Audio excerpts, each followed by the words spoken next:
Hey guys, welcome back to my channel. Marie, and I'll be doing my September wrap up. Before I get started, if you're new to this channel, please don't hesitate to subscribe down below as well as the notification bell. And if you're new, hi, hello, I'm Stephanie. I do love bookish content, and honestly, I don't know, the past couple of weeks have been very off for me. I feel like a mess. I was not planning to film today, but I was about to get dinner and then I was like, you know what, let me just film this very quickly because I do want to have something out this week, ideally, hopefully. And like, I've been very inconsistent with my videos as well, but I do want to have this wrap up. Since I already missed August, I want to make sure I at least have something for September. So I'm going to just run through the books that I read for the month of September. Not going to go super into all the books because honestly, I've been very meh. I've been like interested in doing things but also like not interested in doing things. I just want to like live life in the moment right now, and I feel like booktube and reading has just not really been my vibe right now. I've just been struggling with reading. I haven't been reading a lot of books. Definitely been going a lot of reading slump, I feel like, and because of that it's kind of trickling into my booktube and my content, because if I'm not reading I don't really have a lot of content, and if I don't have a lot of content then I'm not filming and editing. I'm also just not in the mood to do a lot of things. So yeah, just overall just a very couple months for me, to be honest. But I just want to talk about the books I did read the month of September. So despite feeling all of that, I still managed to read a total of 13 books for the month of September. That meant I read a total of 4,941 pages, and then out of those 13 books I read 5 books that were 3 stars, 7 books that were 4 stars, and then 1 book that was 4.5 stars. So quality is still pretty good, quantity is also still pretty good, so I'm pretty happy with myself overall, which like I said is kind of surprising because of how slumpy the month has been for me in general, and the last month actually. But anyways, the first book I want to talk about is Assassin's Apprentice by Robin Hobb. This book I gave 3 stars. I know I'm coming off with a controversial thing because her books is very much beloved. Everyone has been raving about them over the years.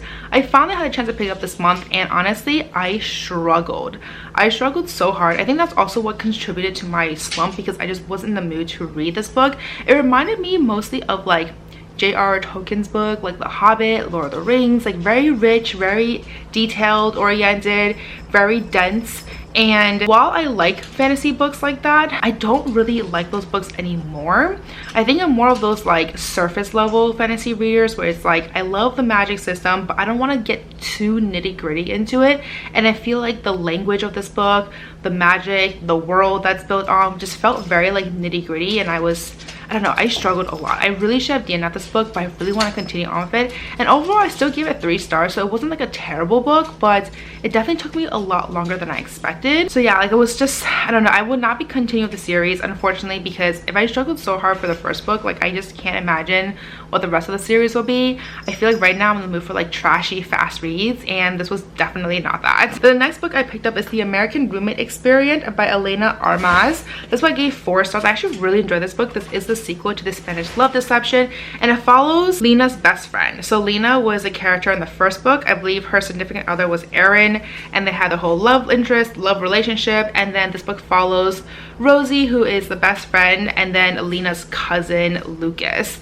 And I just really had such a fun time reading this book. It was fun, it was entertaining. This is definitely the type of books I'm reading right now. I'm definitely gravitating more towards like lighthearted reads, not a lot of substance. I mean, like this book had substance to a degree, but definitely not like dense fantasy books. So I feel like that's why I've been reading a lot of these similar books these days. But it was fun, entertaining. I really liked it. I love the romance. I love the interaction. I did feel like Lucas at some point was kind of like annoying because of the miscommunication and like not willing to talk, and then his like belief on himself. And I'm just like, dude, like just talk it out. But that beside though, I really enjoyed this book. Highly recommend it overall. The next book I picked up is Barbarians Choice, which I gave 4 stars. I believe this is book 10 in the Ice Planet Barbarian series. I really enjoyed this series overall. I'm actually listening to book 11 right now, and I cannot, like, I'm obsessed. Like this series is just lighthearted, it's fun. I do feel like as the story progresses though, there's a lot more like sci-fi story and elements to it. So if you're looking for something that's more substance, like this one definitely gets it as the book continues, like as the series continues. I think it started off with very much like a romance, blue aliens, in your face type of situation, but then now that she's established like these base characters, you definitely start to feel and understand more about the sci-fi world around it. And this book actually introduced like other characters from like other planets, so I was like really interested to see like how that would play out with the whole like Earth and humans, and then this planet, and then the aliens, etc. Like, I was really hooked on and really invested. So obviously I'm reading the 11th book right now. It's fascinating. I'm really enjoying it as well. So if you're looking for like a good fun read, highly recommend this series. So the next 2 books I read were Broken Bonds as well as Savage Bonds. I gave them both 4 stars. This is book 1 and book 2 of, I think, the Broken Bond series. I don't remember the series name, but I actually really enjoy it. It follows a girl who has this sort of bond, and she's basically the center bond, or like the central bond, however they call it. And it basically means that she has like multiple guys who are bonded to her, and as they like unlock each bond, they actually become stronger in their powers. And so there's powers, everyone has their own powers, but for some reason she's like pretending that she has 0 powers, and she ends up escaping, or like she runs away, and she finally gets captured. So her bonds are like super hurt because they're like, why did you reject us, why didn't you want us?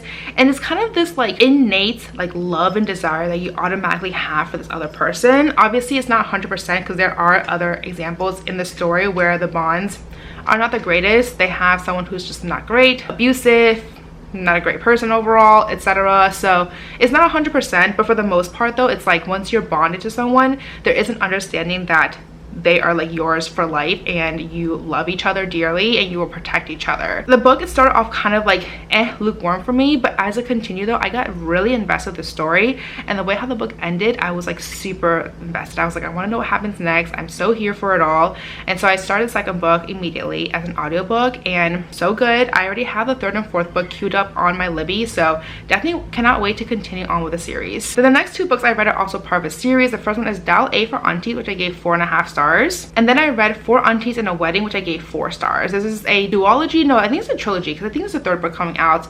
But it follows a woman who grew up with her aunties, like 4 aunties and her mother. And she's trying to be like the good daughter. And she ends up being the wedding photographer for her family business, which is wedding planning. One of her aunt is like the hairstylist. Another one is like the cake decorator, the designer, all that stuff. Like they all have different roles. And she is the wedding photographer. And one day her mom is like, I want to find you someone. And she basically ends up like pretending to be her daughter on like a dating website. And obviously her mother doesn't understand a lot of emojis and the context. And so she ends up going on this blind date with this guy. And something happens where he like thinks that she wants more, and she's just like, what the fuck? And then she ends up tasing him, and then they get into a car accident, and then he dies by accident. So now she's like freaking out, trying to figure out what to do. And so they have this huge wedding they're planning for, and now her aunties are involved, as well as her mom and herself, trying to like hide the body and just figure out how to get with this wedding and get this over with, but also like hide the body and like get away with murder. So as the story progresses, it is so entertaining. It's so funny. I love the characters. I love like the cultural references in it. I thought it was so fascinating. Highly recommend it overall. The 2nd book was not as funny as the 1st book because it kind of is like a follow-up of what happened in the 1st book, but I still enjoyed it. I thought like the characters were entertaining. I really enjoyed the story, the plot line. So overall, I still recommend this as a series. I think that when the 3rd book comes out, I definitely want to pick it up as well. The next book I picked up is Princess of Souls by Alexandra Christo. This book I gave 3 stars. I really wanted to enjoy this book, but honestly it was just okay. Also, I don't know why this is considered like a series to Kill Kingdom, because they're not related like at all, I think. So this book basically follows a girl, her name is Celestra, who is an heir to powerful magic, and then also follows a guy, his name is Nox, who is a soldier. He's spent his entire life trying to take down the throne, and then that includes killing the heir to the magic, and that happens to be her. But then something happens where Celestra ends up seeing some sort of vision where if he dies, she dies, and now they're linked together, and she's trying to make sure they both stay alive because she doesn't want to die as well. The story itself was okay. I thought it would be like a lot more fascinating. I really enjoyed To Kill a Kingdom, so I really wanted to enjoy this book as well, but I did feel like the characters were a little bit lacking. I didn't feel as connected with the story overall. I still enjoyed it, but it wasn't to the same degree as To Kill a Kingdom. I remember that book fondly, and I gave that book like 4-ish stars, I think, and this book was like at most 3 stars. Wow, I'm like so freaking tired. Okay, and the next book I want to talk about is Hello Stranger, which I gave 4 stars. This book was actually super fascinating because it's about a woman who ends up having some sort of like brain issue going on, and some sort of like, I don't know, it's like a blood clot or something. I don't remember the exact term, but something happens and she kind of like crosses the street and just like drops to the floor. Like she has some sort of accident and she's rushed off to the hospital. Turns out it's like a genetic thing, and they decide to give her surgery. She's like, okay, like Obviously I have to because of what happened. But then after the surgery, she found out that now she can't see and recognize faces. She sees the different parts, but then as together, she cannot put them together. There's a terminology for it. I don't remember what it's called, but that's what she had. And so obviously she meets this guy, and all she can tell from him is like only when he wears a certain jacket. That's how she knows that it's this guy. And obviously romance ensues. It was really cute. Honestly, I feel like all of her books I've really enjoyed in the past. Like, they've just been so fun and entertaining, and I just really like the romances. So I highly recommend her books if you're interested in a good romance, because I just thought this book was so fascinating. The whole like not recognizing faces, like the face blindness, I believe that's what it's called, but there's an actual like scientific name for it. I just thought that condition was so interesting to read about, because you really see her struggle and just trying to like live her day-to-day, but not knowing who she's actually talking to, because she's like, unless they have something else that's distinctive among them, like she can't tell, like whether it's a smell or a particular like shoes or some sort of clothing item, like she cannot tell who this person is. So living her life right now was just really chaotic and very confusing, and she was just waiting for it to go away eventually, hopefully. So yeah, overall really enjoyed this book. The next book I picked up was Summer Stage, which I gave 3 stars. This was actually for my book club last month, and this book was supposed to be like a beach read. Honestly, I don't know, it's very much like white people problems that were just very insubstantial. Like, there was this whole thing that I thought was gonna be like a huge deal with this daughter and like a TikTok drama, and like something happened with it, and we thought it was gonna be like a big situation. When it was finally revealed, we were both just like, I feel like this could have been easily resolved, and she kind of made it a lot more than it was. So a lot of us were just kind of like let down by how not interesting this book, like it was like such a big build-up, and then the reality, the climax of it was just like very subpar. So even though like I still enjoyed the book overall, like it was 3 stars, I didn't like hate it or anything, I didn't think it was amazing. Then this next book I picked up is Save the Date by Morgan Matson. This book I gave 3 stars. I was really hoping this book would be a lot better, because I've heard so many cute things about this when it came out years ago. I would enjoy like the chaoticness, the romance in here. This book was just okay, guys. Like, I didn't care too much for it, to be honest. I don't know if it's because I'm slowly like growing out of YA, specifically for YA romances. So for me, I was like, it's cute, but I don't feel like that inclined one way or another to any of the characters. I did feel like anything that can go wrong was going wrong, and that part was actually super entertaining, because like it was so funny. But at some point that was getting like out of hand, because I was just like, okay, what cannot go wrong? Like, I feel like at this point, like, you're just coming like with random crazy situations happening just to make the wedding sound even more crazier, and there needs to be a limit, you know? Like, and I feel like the sky was a limit here, and the author was just doing everything she could to like make it like crazier and like outdoing herself at every turn. And I was like, it just started to feel like very unbelievable. At the beginning I was like, okay, yeah, that can totally happen, things happen, but then it's just like progressed worse and worse, and I was just like, what is happening here? Yeah, so overall I enjoyed it, but I definitely feel like her other books I enjoyed more. Then this next book I picked up was one that I was really excited for, and honestly, like, it's not like it was a bad read. I still give it 4 stars, but it definitely was a slower read. It took me a lot longer to get through it, and I didn't feel as invested as I was in the first book, and that is Bloodmarked by Tracy Dion. This book I gave 4 stars. I love the series, by the way. Like, this edition is stunning. It's a Fairy Loot edition, and I'm so happy to get a copy of this. But like I said, it's just, the first book was amazing. I like loved everything about it. I love the characters, I love the plot, I love the conflict, I love the romance, Arthurian magic, like I loved all of that. This book definitely felt like a filler, and I also felt like this book could have been cut down to a lot shorter, because it was definitely a chunky read, and it did not need to be that way. So I don't know, I definitely still want to continue on the series though, because I'm curious to see how everything will end up. And there's also like this romance in here now that's kind of a 3-way situation, and I'm kind of curious to how like what will ultimately happen in the final book. I'm low-key rooting for this other romance now, so we'll see how that goes. All right, and this last and final book I want to talk about is The Bookworm Crush by Lisa Brown Roberts. This book I gave 3 stars. I was really excited for this book, but unfortunately the book was just, I don't know. Okay, so I went into it expecting an adult romance, because that's what it seemed like. It was about a book where her name is Amy, where she's trying to compete for the chance to interview her favorite author, and now she's trying to get a competition coach to help help her with her confidence, and she ends up getting this guy that she's been secretly crushing on, a local surfer celebrity, Toph Nichols.